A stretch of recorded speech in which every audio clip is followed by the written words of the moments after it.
기뻐 받으실 줄로 믿습니다. 요한복음에는 전 세계인들의 이목을 집중해 주는 세 번의 놀라운 선언이 예수가 누구냐, 예수께 집중시킨 세 번의 선언이 나오는데, 한 번은 예수님이 요단강에서 세례를 받기 위해서 세례줄에 서 있을 때에 세례 요한이 예수님을 알아보고 이렇게 선언하죠. 보라, 세상 죄를 지고 가는 하나님의 어린 양이로다. 이 하나님의 어린 양은 이사야 선지자가 예언한 도살장으로 끌려가나 털 깎는 자 앞에서 잠잠한 양 같은, 바로 그가 누구냐? 모든 인류의 죄를 구속하신 하나님의 어린 양, 그가 곧 구원자라는 것입니다. 또 한 번은 요한복음 3장, 지난주에 우리가 밤에 찾아온 니고데모에게 예수님이 하신 말씀을 사도 요한이 전한 말씀이 요한복음 3장 13절에 하늘에서 내려온 자라. 그냥 내려온 것이 아니라 하나님이 구원을 위해서 세상에 보내신 자인데, 민수기 21장 불뱀에 물린 자들이 놋뱀을 쳐다보면 사는 것 같이 십자가에 높이 달리신 예수 그리스도를 쳐다보고 믿고 그를 의지하는 자마다 멸망치 않고, 요한복음 3장 16절이죠. 영생을 얻는다. 그래서 예수께 그 십자가에 달리신 예수, 놋뱀과 같이 죄 없으신 예수님이 십자가에 달리신 그가 바로 메시아 구원자인 것을 사도 요한이 선언한 것이 두 번째입니다. 세 번째는 예수님을 신문하고 사형 선고했던 본디오 빌라도의 선포인데, 예루살렘에 가면 빌라도의 법정에서부터 갈보리 언덕까지 한 400~500m 정도 될까요? 그 좁은 골목길이 있습니다. 지금은 그 담벽으로 되어 있고 양쪽으로 좀 더 올라가면 작은 상가들이 이렇게 운집되어 있는 그 길을 따라 올라가는데, 바로 그 초입에 그 아치가 하나 있는데 한번 보실까요? 사진에 보시면 아치가 이렇게 나타나요. 저게 바로 그 자리에서 빌라도가 사람들에게 이 사람을 보아라, 이렇게 선언을 한 거죠.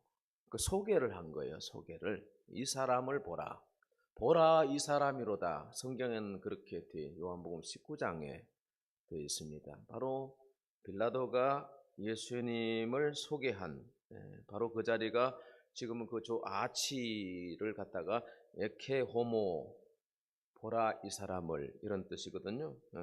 에케 호모라고 그럽니다. 여러분, 누구를 소개할 때 알고 소개해야 되잖아요. 모르는데 소개하면 오해가 일어날 수 있고 또 잘못 소개할 수가 있습니다. 그럼 빌라도가 예수가 누군지를 알고 소개했느냐?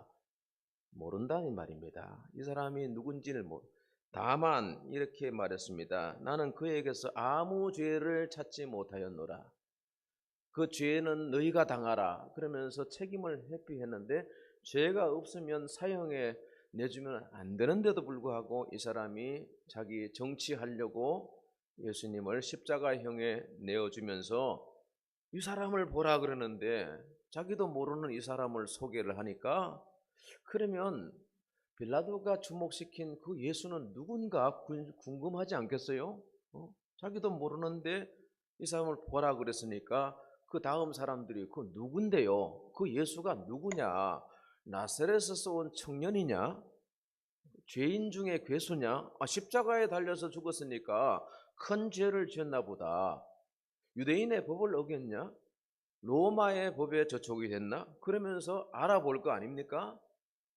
그런데 그 예수가 누군지에 대해서 십자가의 사건 바로 그날 오후에 빌라도의 명을 따라서 형을 집행했던 로마의 백부장이 있습니다. 그리고 로마의 군대 군인들이 있는데, 그 무덤을 지키는 자들이 뭐라고 하냐 하면 마태복음 27장 54절입니다. 이는 진실로 하나님의 아들이었도다. 믿습니까?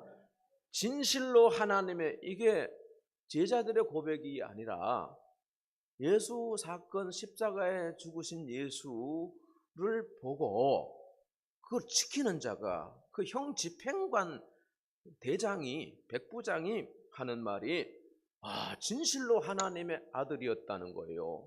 만약에 이 하나님의 아들이었다라고 하는 것이 거짓 진술이라면 성경에 기록되지 않았겠죠? 성경이 유지될 수도 없었을 거예요. 그런데 이 선포가 예수는 하나님의 아들 구원자라고 하는 것을 세상 사람들에게 이렇게 증거한 내용입니다. 그 다음에 예수님의 부활을 믿지 않았던 도마가 예수님의 손에 못자국을 내가 만져보고 옆구리에 내가 손가락을 넣어보고 그러기 전에는 내가 믿을 수 없다. 제자들은 예수님 부활하셨다 그렇게 진술했는데 도마는 믿을 수 없다고 그랬죠. 그런데 도마가 있을 때 예수님이 이렇게 오셔서 만져봐라, 옆구리에 손을 넣어봐라 그러시는데 도마가 뭐라고 했냐 하면 나의 주님이시요, 요한복음 20장 28절 말씀입니다. 나의 주님이시요 나의 하나님이시니다. 할렐루야. 이게 도마의, 믿지 않던 자의 고백이라는 거예요.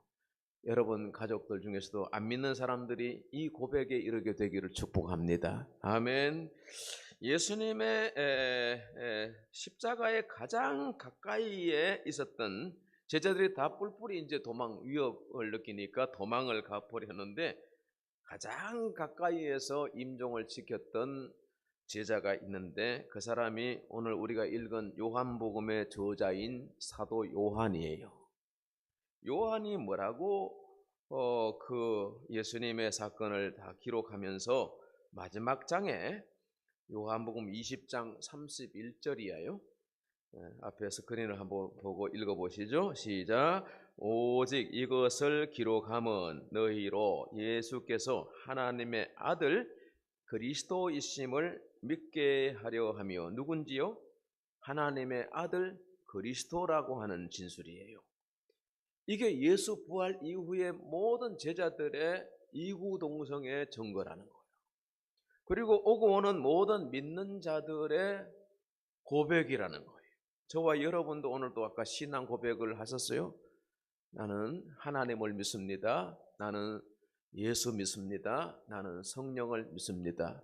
믿음으로 고백한 줄 믿습니다. 그러면 여러분도 마찬가지로 도마처럼 고백한 거고 사도 요한처럼 고백한 건데, 여러분 사도 요한의 오늘 이 말씀을 요한복음 기록한 목적이 예수께서 하나님의 아들 그리스도이심을 믿게 하려고, 안 믿는 사람들에게 믿게 하려고 이 요한복음을 기록했다는 거예요. 또 너희로 믿고 그 이름을 힘입어 생명을 얻게 하려 함이니라. 그래서 하늘에서 내려오신 그분을 바라보고 믿어야 된다. 니고데모에게 인자도 들려야 한다. 십자가에 높이 달리신 그 예수가 죄인 중에 괴수가 아니라 우리를 구원하신 하나님의 어린 양이고 하나님의 아들 그리스도 구원자라고 하는 것입니다. 이 모든 사실들을, 이 증거를 듣고 믿으시는 저와 여러분 되기 바랍니다. 오늘 본문 말씀의 배경은 예수님의 제자들과 세례 요한의 제자들이 따로따로 있는데 그들이 저 예루살렘 변방에, 유대 변방에, 지금은 아마 요단강 여리고 쪽에, 요단강 쪽이 아닌가 봅니다. 그곳에서 이렇게 만나보는데 예수님의 제자들도 예수님의 이름으로 세례를 주고 세례 요한의 제자들도 먼저 그 요단강에 세례를 베푸는 그런 일을 했었는데, 세례를 저쪽에도 주고 이쪽에 주니까 좀 경쟁 심리가 생기지 않겠어요? 그렇다면 이쪽에 더 사람들이 많이 모여야 되고 내가 더 높아져야 되고 그런 마음이 사람들에게 있을 텐데, 세례 요한의 제자들이 이렇게 요한에게 묻습니다. 당신이 그리스도입니까? 당신이 그리스도, 당신이 메시아입니다. 세례 요한은 예수님 오시기 전에 굉장히 대단한 인물이었어요. 예수님도 그를 아주 높였습니다. 여자가 낳은 자 중에 이만한 사람이 없다 할 정도로 최고의 사람으로 세례 요한을 지칭을 했으니까요. 그래서 이 요한이 세례를 주던 그 시대에 많은 사람들이 요한에게 세례를 받기 위해서 막 모여들고 줄을 서고 그럴 때니까요. 그런데 지금 이제 저쪽에는 예수님은 제자들 12명을 데리고 이제 개척교회를 하는 거라. 이쪽은 아주 큰 교회를 이룬 거예요. 그러니까 세례 요한의 제자들이 당신이 그리스도 메시아입니까? 그리스도 메시아 하십시오. 추종하는 세력들이 이렇게 옹립하지 않겠어요? 그런데 세례 요한은 자기를 부인하죠. 나는 아니라 그러는 거예요. 이건 대단히 위대한 선언이거든요. 내가 아닌 것 같아도 내가 침묵하고 가면 사람들이 나를 떠나지 않을 거예요.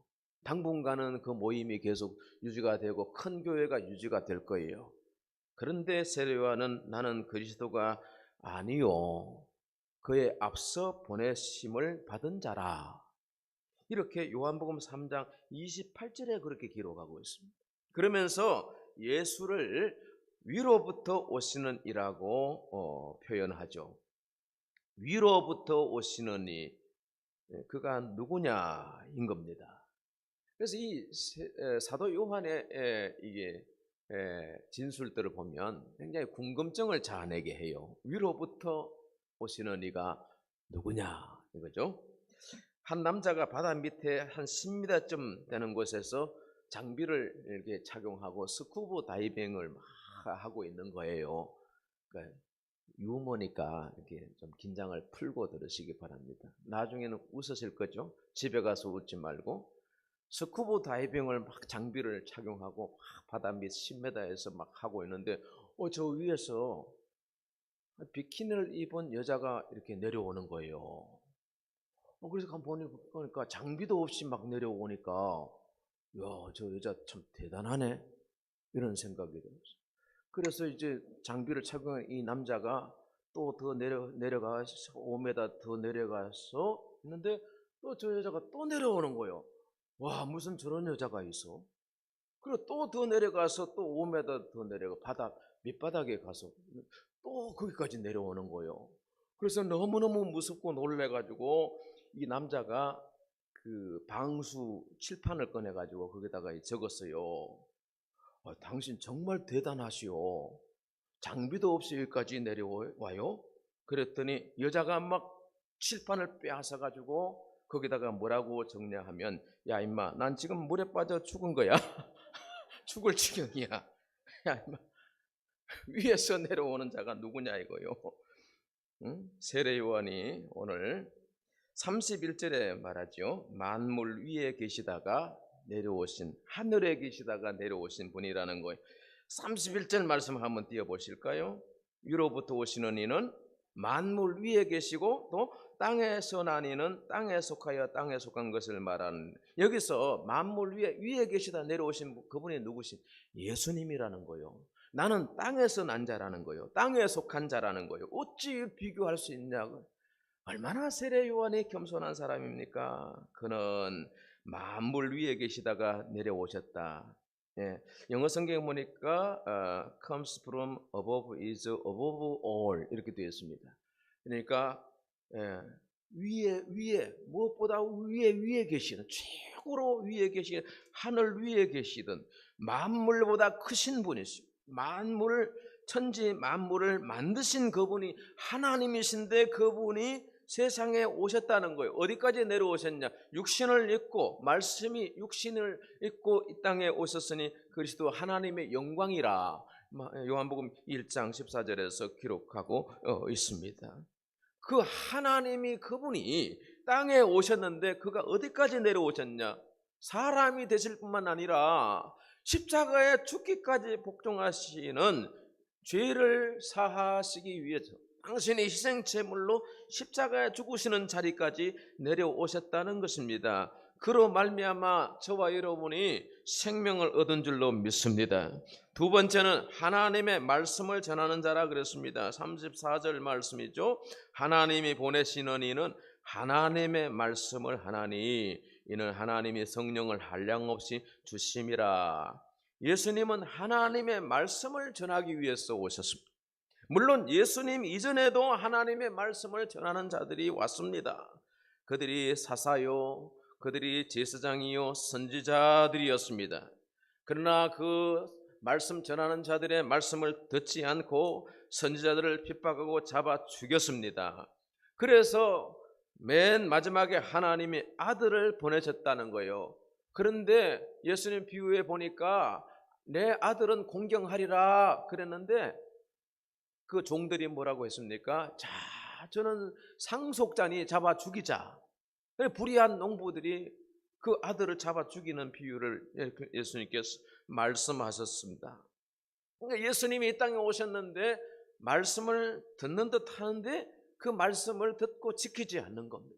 말씀을 끝까지 붙들고 순종하지 않더라는 겁니다. 그래서 많은 사람들이 예수님의 말씀 사역에 모였으나 참으로 믿는 자들이 적더라는 거예요. 나중에는 부활 예수님 십자가 사건이 있을 때 믿지 않고 다 도망을 가지 않습니까? 그러다가 사도들이 또 모여서 예수님 말씀을 전거하고 그러면서 부활의 예수 그리스도를 믿는 자들이 많이 생겨나게 된 것입니다. 자, 이 말씀을 선포하고 말씀을 믿는 것은 선포하게 하는 것도 하나님의 사역이고 말씀을 믿게 되는 것도 하나님의 사역인데 이것을 가능하게 하는 건 뭐냐 하면 성령이라는 거예요. 그래서 34절 하반절에 보니까 이는 하나님이 성령을 한량없이 주심이니라. 성령으로가 아니고서는 우리가 말씀을 깨달을 수가 없는 거예요. 말씀을 듣기는 하나 그 말씀을 믿고 말씀에 순종하는 삶을 사는 것은 성령의 능력인 것이에요. 그러므로 저와 여러분이 오늘 주의 날에 성령으로 충만하게 되기 바랍니다. 오늘 또 하나님의 말씀을 전하는 이 시간 여러분의 마음이 열려져서 성령으로 말미암아 예수를 바라보고 하나님을 전적으로 섬길 수 있는 믿음에 이르게 되기를 축복합니다. 오늘 18세기 독일 경건주의 운동에 큰 영향을 미쳤던 진젠드로프가 은혜 받은 그림 한 장을 보여드립니다. 이 그림은 도미니크 페티라고 하는 화가가 이탈리아 화가인데 이 그림의 제목이 에케호모입니다. 에케호. 아까 그 아치 기둥이 바로 에케호모라고 명명이 되는데 이 그림을 페티라고 하는 화가가 에케호모라고 적었습니다. 이 사람을 보라. 그가 묵상하며 성경을 묵상하면서 예수 그리스도가 이런 모습을 가지고 있다. 이렇게 그림을 그린 거죠. 자, 이 진젠드로프 백작이 이 그림을 감상하다가 19살 때입니다. 이 그림 앞에서 은혜를 받습니다. 성령이 감동을 주시는 거예요. 그 그림 밑에 뭐라고 적혀 있었냐 하면 이게 뭐 스페인 글씨인데 참고로 하시고 그 스페인 글씨의 해석이 뭐냐 하면 나는 너를 위해 목숨을 버렸건만 너는 나를 위해 무엇을 해 왔느냐? 너는 나를 위해 무엇을 하고 있느냐? 너는 나를 위해 무엇을 하겠느냐? 그 내면의 음성이 진젠드로프 19살 때 이 그림 앞에서 성령이 물으시는 거예요. 진젠드로프가 그 순간 이렇게 고백합니다. 주님, 저는 오랫동안 주님을 사랑했지만 주님을 위해 한 것이 없습니다. 그러나 앞으로는 당신이 이끄시는 어떤 것이라도 그대로 행하겠나이다. 이 진젠드로프는 누구냐 하면 경건주의의 그 대부와도 같은 사람이 이 진젠드로프의 경건주의 운동이 여기 감리교에서 오신 분들이 계실 겁니다. 감리교의 웨슬리라고 하는 창설자에게 영향을 줍니다. 진젠드로프가 정말 폭풍우 가운데서도 하나님을 의지하고 그 모라비안 교도들이라고 한 진젠드로포를 중심으로 한 경건한 그 성도들이 정말 하나님을 전적으로 의지하고 기도하는 그 믿음을 보고 웨슬리가 눈을 떠요. 그래서 웨슬리안 운동에 영향을 준, 그래서 감리교가 생겨나게 되었습니다. 그 진젠드로포의 청년 시절에 그림 한 장을 통해서 받은 감동이 수많은 사람들에게 영향을 준 거예요. 찬송가 311장인데 같이 한번 찬양합시다. 내 너를 위하여 몸 버려 피 흘려 내 죄를 속하여 살기를 줬다.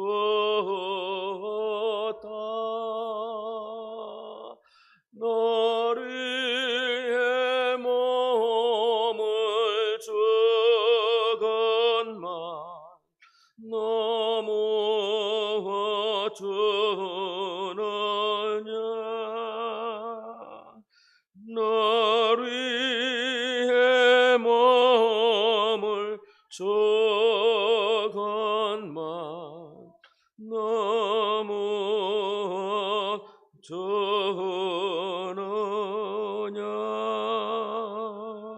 할렐루야. 미식 축구 선수였던 존 크레웰이 우범 청소년들을 위한 합숙소를 시작했습니다. 결손 가정에서 자랐고 범죄에 가담했다가 소년원에서 나왔거나 보호관찰 대상 청소년들을 위한, 말하자면 요즘으로 말하면 그룹홈이 되겠죠. 근데 수십 수백 명의 청소년들이 먹고 살기 위해서는 이런 재정이 필요했습니다. 그래서 이 사람이 어떻게 시작하냐면 자기 코치로서, 미식 축구 코치로 일하면서 받는 월급으로 그 그룹홈을 창설해서 그렇게 해서 시작을 했는데 동료 선수들이 또 이렇게 도네이션을, 후원을 해주었어요. 그렇게 해서 수많은 결손 청소년들을 데리고 살면서 그들에게 복음을 전하고 그들을 사회의 건강한 구성원으로 내보내는 그런 사역을 했었죠. 기자가 물었습니다. 존 크레웰 선생님, 왜 이런 시설을 시작하게 되었습니까? 그랬더니 크레웰이 그렇게 대답합니다. 주님께서는 낮은 데로 내려오셔서 나를 구원해 주셨으니 나도 낮은 데로 내려간다는 예수님의 성육신의 정신을 실천하기 위해서입니다. 그리고 불량 청소년들은 높은 자리에 있는 사람이 뭘 명령을 하거나 지시를 하면 절대로 따르지 않습니다. 그들의 자리에 내려가서 그들의 입장을 들어주고 아픔을 공감해 줄 때 마음을 열고 나를 따릅니다. 성육신의 모형으로 시설 하나를 차리더라도 그렇게 섬김과 사랑을 실천하기 위해서 그리스도를 바라보면서 행했다는 거예요. 그래서 성령의 은혜 속에서 많은 청소년들을 옳은 길로 인도하는 그런 지도자가 되어졌던 것입니다. 저와 여러분은 말씀을 전하는 위치에 없다고 그래도 복음을 전하는 그 자리가 여러분 말씀을 전하는 자리이죠. 하나님이 보내시는 이는 하나님의 말씀을 한다 그랬습니다. 여러분을 통해서 하나님의 말씀이 전거되어져서 가족들과 자녀들과 여러분의 주변 사람들이 예수님을 하나님의 아들 그리스도로 고백하게 되는 은혜에 이르게 되기를 축복합니다. 아멘. 마지막으로 세 번째, 요한은 영생을 주시는 이라고 소개하고 있습니다. 오늘 35절 말씀에 보니까 아버지께서 아들을 사랑하사 만물을 다 그 손에 주셨다. 예수님은 태초에 하나님과 함께 만물을 창조하셨습니다. 만물의 창조자이실 뿐만 아니라 지금까지 그 만물을 경영하시는 세계의 경영자이십니다. 그리고 그분이 낮은 데로 오셔서 세상을 구원하셨어요. 히브리서 2장 말씀 보니까 구원의 창시자라고 그렇게 돼 있죠. 히브리서 2장 10절 말씀에 또한 그로 말미암아 네가 많은 아들들을 이끌어 영광에 들어가게 하시는 일에 그들의 구원의 창시자를 고난을 통하여 온전하게 하심이 합당하다 그랬습니다. 예수 그리스도는 구원의 창시자, 하나님의 뜻을 쫓아서 이 세상을 구원하고 저와 여러분의 이 죄로부터 자유케 하시고 마귀로부터 흑암의 세력으로부터 건져내어서 하나님의 영광에 들어가게 하기 위해서 영생을 주시기 위해서 오신 것입니다. 정말 놀라운 은혜는 그 다음 절 말씀 36절 말씀을 다 같이 봉독하겠습니다. 아들을 믿는 자는 영생이 있고 아들에게 순종하지 아니하는 자는 영생을 보지 못하고 도리어 하나님의 진노가 그 위에 머물러 있느니라. 아멘. 사람은 두 가지의 두 갈래 길에 서 있는 것입니다. 하나님의 아들을 믿어 영생에 이르는 길이 있고 하나님의 아들을 믿지 않고 하나님의 진노로 멸망받는 길이 있는 것입니다. 저와 여러분은 영생의 길에 있는 줄 믿습니다. 영생이 있다 그랬습니다. 여러분 속에 영생이 있는 줄 믿으시면 아멘 합시다. 믿는 자에게 영생이 주어진 것입니다.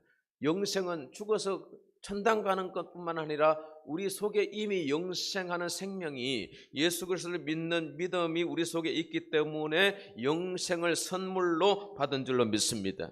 그러나 영생을 알지 못하는 사람들이 있습니다. 하나님의 말씀을 듣지 않는 사람들이고 믿지 않는 사람들입니다. 베드로가 말하기를 영생의 말씀이 여기 계시매 우리가 어디로 가오리까 그랬습니다. 하나님의 말씀은 우리를 영생의 생명으로 인도하셨고 그 말씀 안에 있는 저와 여러분에게 영생의 생명이 있는 줄 믿습니다. 죽어도 살고 영생이 무엇입니까? 영원히 사는 것을 믿습니다. 사도신경에서 아까 여러분 예배 초두에서 그렇게 고백하셨습니다. 하나님 믿습니다. 예수 믿습니다. 성령님 믿습니다. 영원히 사는 것을 믿습니다. 믿습니까? 아멘. 영원히 사는 것, 죽어도 사는 거예요. 사는 거예요. 한 아이가 강원도 바닷가 백사장에 놀다가 죽은 갈매기를 발견하고 엄마를 데려다가 물었습니다. 엄마, 새가 왜 이렇게 되었어? 엄마 대답합니다. 그 새는 죽었단다. 그리고 하늘나라로 올라가서 그렇게 가르쳐줬더니 아이가 머리가 좋아요. 고개를 걷거리면서 엄마한테 다시 물었습니다. 그런데 왜 하나님이 다시 집어던졌어? 왜 다시 집어던졌어? 영생 죽었지만 하늘 올라갔다 그랬더니 다시 집어던졌대. 하늘에 올라가면 다시 올 일이 없습니다. 여러분, 천국 간 분들이 한 사람도 오신 분이 없어요. 그만큼 천국이 좋은 거라. 지옥 간 사람도 한 사람도 온 사람이 없어요. 귀신이 되었을까요? 120년 동안 3대 4대를 귀신 제사밥 얻어 먹으면서 구천을 돌면서 그렇게 살까요? 아니요. 영혼의 길은 하나님께, 영혼의 주권이 하나님께 있는 것입니다. 두 가지의 길에 섰다가 죽으면 심판의 부활로, 영생의 부활로 우리가 하나님 앞에 서게 되는 것입니다. 그러므로 저와 여러분 속에 마지막 있는 것이 바로 믿음이라는 거예요. 이 믿음이 우리에게 영생의 생명을 주는 줄로 믿습니다. 하늘에 오르신 자, 왜 하늘에 올라가셨습니까? 예수님은 우리를 천국길로 인도하시기 위해 내가 가서 거처를 예비하면 나 있는 곳에 너희를 있게 하리라. 여러분, 거처가 얼마나 중요합니까? 예배 끝나고 여러분 계속 여기 사는 분들이 없어요? 거처로 돌아가시잖아요. 그 거처를 마련하기 위해서 얼마나 수고하셨습니까? 얼마나 많은 돈이 투자되고 얼마나 많은 정성과 수고로움이 있었습니까? 거처를 깨끗하기 위해서 청소를 하고 물이 새면 비가 새면 그걸 또 이렇게 공사를 하고 그 거처 얼마나 중요합니까? 육신의 거처입니다. 그러나 부활하여 우리가 영원히 살게 될 거처가 우리에게 예비되어 있는데 이를 위해서 하늘에 오르셨다는 거예요. 그래서 하나님 보호자 우편에 계시더라. 베드로전서 3장 2절에 보니까 그는 하늘에 오사 하나님 우편에 계시니 천사들과 권세들과 능력들이 그에게 복종하느니라. 예수님은 이 땅에 내려오셔서 정말 천하고 정말 어려운 삶을 사서 고난의 삶을 사서 그리고 십자가에 죽으셨습니다. 그리고 구원의 창시자가 되셨어요. 그리고 부활하셔서 성천하셨는데 하늘에 오르셔서 하나님 보좌 우편에서 세상 만물을 다스리고 계신다는 겁니다. 여러분, 그 예수를 바라보면 믿음이 있는 사람들은 그 예수께 모든 문제를 맡길 수 있는 거예요. 왜? 그분은 하나님이시고 세상 만물을 통치하시는 경영자이시고 저와 여러분의 구원자이시며 우리의 생명의 주권자이시며 우리의 선한 목자가 되신 줄 믿습니다. 아무런 걱정을 하지 마시기 바랍니다. 염려하지 말고 기도하시기 바랍니다. 믿음으로 맡길 수 있게 되기 바랍니다. 욕심내지 말고 죄짓지 말고 교만하지 말고 항상 자기를 쳐서 나 아니라 그래요. 나는 아니라 그리스도를 높이고 그리스도를 인정하는 저와 여러분이 되어져서 주 앞에 섰을 때 영광과 칭찬과 상을 받는 저희들이 되기를 바랍니다. 예수 그리스도 그분이 누구십니까?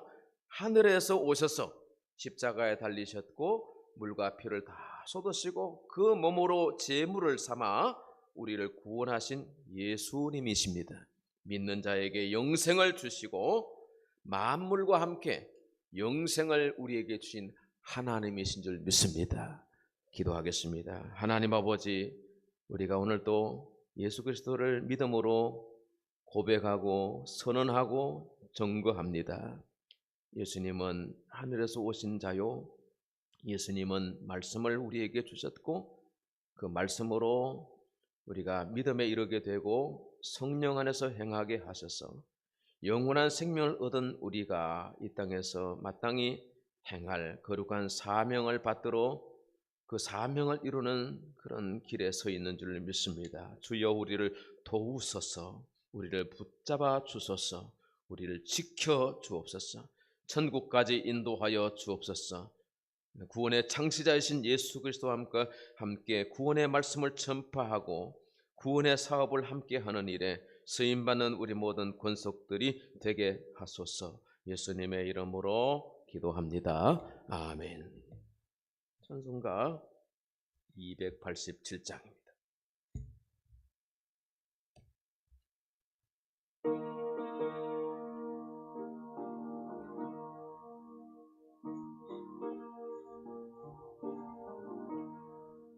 예수 앞에 나오면 죄사함 받으며 주의 품에 안기어 편히 쉬리라.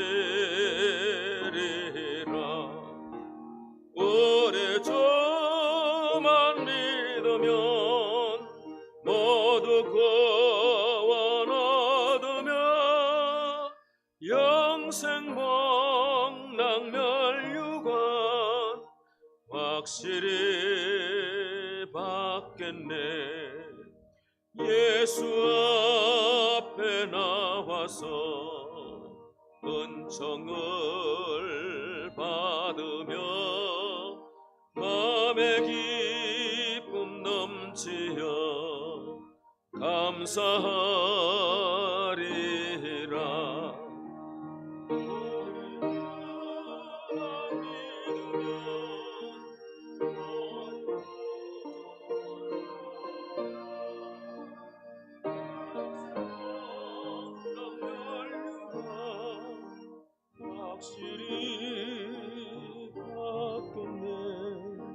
예수 앞에 설 때에 흰 옷을 입으며 밝고 빛난 내 집에 길이 설리라. 우리 주만 믿으면 모두 구원 얻으며 영생 복락멸류관 확실히 받겠네. 아멘. 교회에서 춤을 참조하시기 바랍니다. 오후 찬양 예배는 2층에서 모입니다. 예.